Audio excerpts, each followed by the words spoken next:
ce bon vieux Émile Zola a écrit le très célèbre J'accuse. Moi aujourd'hui, je m'excuse. Je m'excuse auprès de tous mes Barcelonais sur la chaîne. Bienvenue, très content de pouvoir vous retrouver. J'espère que tout le monde va bien. Ici on est un petit peu malade, donc voilà, désolé pour la voix un peu bizarre, peut-être un peu qui part un peu en couille là. Voilà, désolé. Désolé d'avance. Voilà, petit focus sur le Barça. Parce que voilà, au début, il y a 3 mois, un truc comme ça. J'étais un peu, voilà, un peu dubitatif sur ce Barça avec Hansi Flick, avec la possibilité de signer Yamal, avec Daniel Mo. J'étais, voilà, pas hyper positif. Et voilà, ce début de saison me donne complètement tort. Donc je m'excuse. Et, euh, et non, forcément, on était obligé de parler d'une des meilleures équipes actuellement en Espagne et en Europe. Que ce soit collectivement, que ce soit individuellement. On était obligé d'en parler. Et voilà, on va faire un petit focus. C'est parti, 3 petits thèmes comme d'hab. On va être assez complet. Voilà, un début de saison canon. Donc je rappelle les résultats. Une défaite à l'extérieur, une victoire pardon à l'extérieur contre Valence 2 buts à 1, une victoire à domicile contre Bilbao 2 buts à 1, une troisième victoire 2 buts à 1 à Vallecano, une défaite à domicile 7-0 contre Valladolid. Bon, voilà. Une victoire, j'ai dit défaite juste avant, non, victoire, hein, au cas où je me suis trompé. Une victoire contre Gérone, 4 buts à 1 dans le derby catalan. Pour le coup, ça, j'étais assez étonné du score lourd, enfin du score sévère. Mais voilà, c'est pas si mérité. Une victoire 5-1 contre Villarreal, qui était une des équipes très en forme sur ce début de saison en Espagne et en Europe d'ailleurs. Donc non, c'est vraiment intéressant. Premier du championnat, normalement, si je dis pas de bêtises, c'est la meilleure attaque. Meilleure attaque, l'équipe qui a produit le plus de XG, ça en tout cas, c'est sûr. Donc, euh, donc ouais, non, ouais, meilleure attaque. C'est pas la meilleure défense, mais voilà, statistiquement, t'es au top dans presque tout. Donc non, obligé d'être positif sur cette équipe. Le seul petit accro, du coup, c'est contre Monaco, pardon, à Monaco en Ligue des Champions pour la première journée de Ligue des Champions. Mais bon, tu joues à 10-80 minutes, donc tu prends un carton rouge au bout de 10 minutes. C'est compliqué de tirer des conclusions, c'est trop compliqué de comparer ce match-là aux autres en championnat. Et de le ranger dans la même case. Donc voilà. Il joue ce soir-là, au moment où je tourne, donc le mercredi, contre Getafe à domicile. Bon, je pense que ce qui est victoire, défaite, euh, ça change pas trop la phase de ce début de saison, franchement. Surtout au vu de la victoire probante contre Villarreal ce week-end. Donc voilà. On va parler un petit peu forcément des petites stats. On était obligé, hein, comme d'hab. Donc voilà, comment ça joue déjà avec Hansi Flick. Au final, c'est une façon assez similaire de jouer par rapport à Xavi. Il y a de la possession, il y a aussi quelques transitions rapides. J'ai l'impression que c'est un bon mix, c'est fait de façon très réfléchie, très intelligente. Et c'est super intéressant. Après, tactiquement, voilà, on a Koundé dans une ligne 3 avec Koubarsi et Martinez. Généralement, c'est ça. Donc là, c'est la compo contre Gérone, hein. Un des matchs les plus aboutis, je trouve. Donc voilà, on a les trois là. On a le double pivot Casado avec Pedri. Donc voilà. On a Rafinha qui vient complètement se recentrer pour jouer avec Olmo, qui est un peu plus haut par rapport aux deux autres. Rafinha qui vient limite jouer faux neuf, hein, d'ailleurs. Il y a Lamine Yamal et Alejandro Balde qui viennent animer complètement les côtés. Donc voilà, apporter une espèce de petite largeur. Et donc Lewandowski dans ce rôle pivot slash joueur de surface. On connaît ses qualités, hein, on ne présente plus Robert. Donc voilà. Après il y a pas mal de rotations aussi, souvent en deuxième mi-temps. On a Koundé qui revient jouer un peu plus dans l'axe pour faire entrer Gérard Martin, je crois que c'est ça, le latéral droit.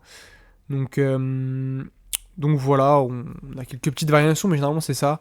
Là, 500 passes sur ce match-là là, contre Gérone, seulement 37 passes longues. Bon, voilà, 20 frappes, c'est quand même intéressant. Quand on regarde un petit peu, c'est que tu construis pas mal au milieu de terrain. Généralement, tu frappes très peu tu frappes dans le nord de la surface, mais voilà, plus quand même dans la surface, comme toutes les équipes en général, mais c'est vrai que quand tu as des difficultés à la construction, des difficultés à rentrer à la surface, tu frappes un peu plus de loin que ces 35% là. Donc voilà.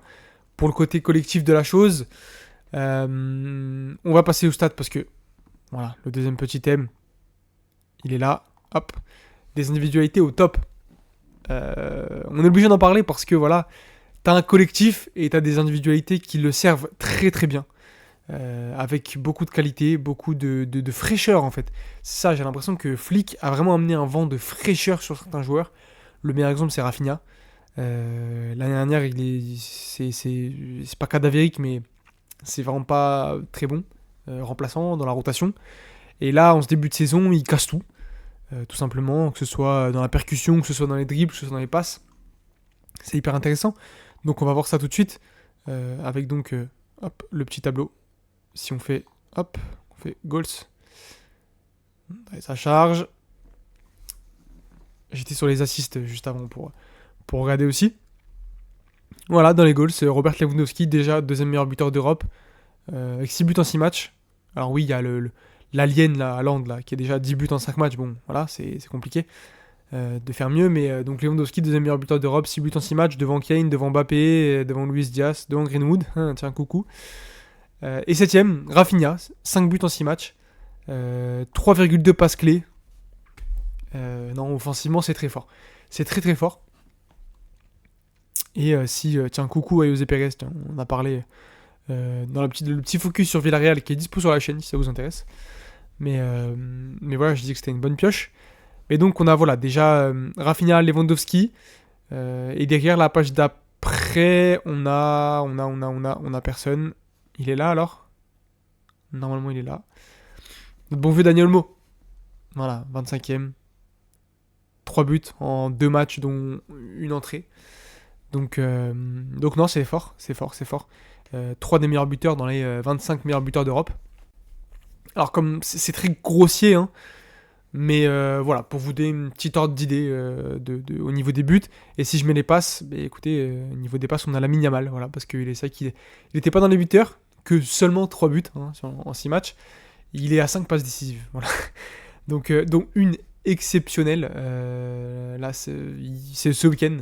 L'extérieur du pied, là, de 25-30 mètres, il est juste fou. Donc voilà, je regarde la page d'après si j'ai oublié personne, mais je crois pas. Au niveau Barça, voilà, après au niveau Barça, ils se partagent un petit peu les passes entre Rafinha, Lewandowski, je crois. Ouais, non, il y a vraiment après aucun joueur du Barça. Donc voilà. Si Lewandowski, pardon. Ouais, Rafinha 2, Lewandowski 2. Donc voilà, 57ème et 58ème. Enfin bref, tout ça pour dire que ça stat fort même. Voilà, si on prend les expected goals, je pense que Lewandowski, voilà, c'est celui qui génère le plus d'expected goals, 7,43, donc c'est-à-dire qu'il génère le plus d'occasions de but, ou en tout cas d'occasions de but franches, donc en Europe. Donc voilà, ça paraît très grossier comme ça, mais c'est assez significatif, je pense. Ouais, après bon, après ça reste léger. Yamal, il doit, par exemple, hein, pour comprendre un petit peu, Yamal, il doit être assez loin dans ce classement parce que la plupart de ses buts, c'est des frappes extérieures de surface ou limite de la surface et où tu vas chercher la lucarne opposée.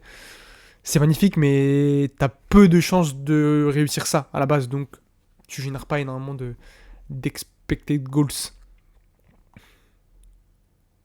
Tiens, si on regarde ça. Ok. Enfin bref. Voilà, pour les statistiques un peu individuelles, c'est, comme j'ai dit, un collectif vraiment qui se met... enfin, des individualités, pardon, qui se mettent au service d'un collectif fort. Mais maintenant, il y a bien du négatif, hein, comme d'habitude, on va nuancer un petit peu tout ça. Quel plafond ? Eh bah écoutez, le plafond, il est simple. Il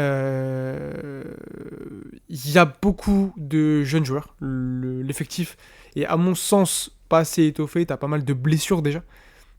Si vous avez des solutions pour m'expliquer le nombre de blessures au Barça, j'ai l'impression qu'il y a tout le temps, au moins 3-4 cadres de l'équipe qui sont blessés. Je comprends pas. Alors soit les préparateurs physiques sortent tout juste de stab, c'est vraiment une licence quoi, de prépa physique, et du coup ça manque de qualité, soit j'en sais rien, je sais pas, mais je sais pas comment expliquer ça.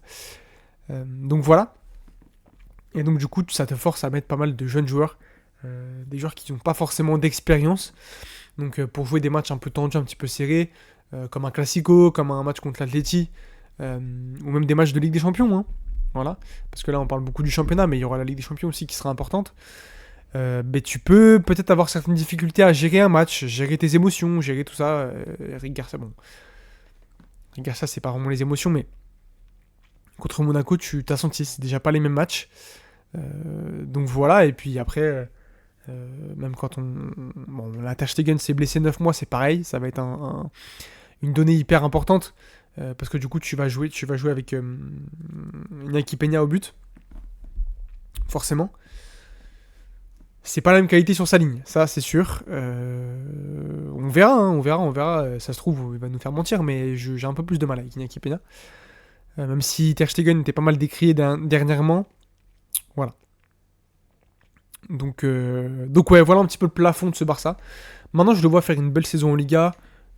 Quand tu vois ce qu'ils ont réussi quand même à réaliser sous Xavi, où il y avait certaines lacunes.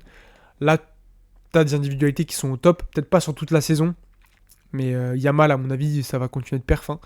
Ça va peut-être baisser un peu de régime, mais ça va continuer de perf. Rafinha, il a l'air aussi bien parti. Lewandowski, tant qu'il aura ses ballons, tant qu'il sera alimenté, voilà, hein, il sera injouable. Et voilà, par contre, c'est vrai que défensivement, il y a quelques petites lacunes. J'ai un peu de mal, moi, avec la qualité des défenseurs au Barça, avec Eric Garcia, tout ça, je sais pas. Même Inigo Martinez, c'est quand même pas le top. Maintenant, pour la Liga, ça peut suffire largement et te permettre de faire un podium sans trop de problèmes. Donc voilà, après en Ligue des Champions, ça sera un petit peu plus délicat déjà. Mais après, ouais, quand t'es le Barça, tu vises le titre. Donc est-ce que le titre est vraiment atteignable, parce que là, c'est vrai qu'il lâche pas encore trop de points, mais ça arrive à un moment ou à un autre. Et est-ce que le Real Madrid lâchera des points aussi, autant de points? C'est possible. Moi, je les vois bien faire un petit duel avec le Real et l'Atleti. Et d'ailleurs, je vois l'Atleti un peu à l'expérience aller accrocher un truc un petit peu mieux que le Barça. Voilà. À mon avis, ça sera vraiment très serré, et le Barça, au niveau de la qualité de jeu, etc., ça sera au-dessus. Mais ouais, l'Atleti un petit peu à l'expérience, c'est un peu au forceps. Je les vois bien faire. Franchement, on me dit là cette année, on me dit l'Atleti prend le titre. Je suis pas choqué. Voilà, je parle en toute sincérité. Si je dois mettre une petite pièce sur un petit truc inattendu, voilà ce que je ferai. Maintenant, le Real a l'air quand même bien armé. Mais tu sais que le Real Madrid, ça peut laisser des points de temps en temps. Déjà, rien qu'en défense, tu sors quelqu'un, c'est Jesus Vallejo qui rentre là. Bon, à voir. À voir. Donc voilà, si on fait un petit peu le bilan, du coup, bah écoutez, voilà. Très positif sur ce nouveau Barça, qui est pas vraiment nouveau d'ailleurs, parce que tactiquement, il y a pas mal de similitudes. Maintenant, c'est vrai qu'il y a cette impression de fraîcheur avec Hansi Flick, où c'est beaucoup plus fluide. Tu t'autorises aussi pas mal de transitions, là où j'ai l'impression que sous Xavi, c'était vraiment que du contrôle. Donc tu rajoutes une flèche à ton arc. Une corde à ton arc, pardon. Tu rajoutes une corde à ton arc, excusez-moi. Donc c'est hyper intéressant et ça rajoute de la variété. Donc non, hyper positif sur ce nouveau Barça. Qui n'est pas vraiment nouveau du coup. Attention aux petits plafonds, aux petites lacunes défensives, aux petites lacunes de jeunesse aussi. Mais voilà, c'est aussi en jouant que tu te formes. Donc c'est peut-être aussi pas mal pour la suite. Surtout que la plupart ont du potentiel. Quand je vois Casado par exemple, c'est pas encore dingo, mais tu sens qu'il y a un truc à faire. Donc voilà, pour ce Barça. Mes amis, si la vidéo vous a plu, n'hésitez pas, le petit like, l'abonnement, ça régale, ça récompense le travail. L'abonnement est pour suivre la suite, là. Pas mal de choses qui arrivent. On va essayer d'avoir un ou deux petits invités là sur la chaîne. On avait parlé de Séville, donc après la vidéo de Valence, on avait parlé de Séville, peut-être, on verra. On va essayer ça. Et voilà, moi j'ai bien aimé le concept. Donc voilà. Sur ce les amis, moi je vous dis à très bientôt. Salut.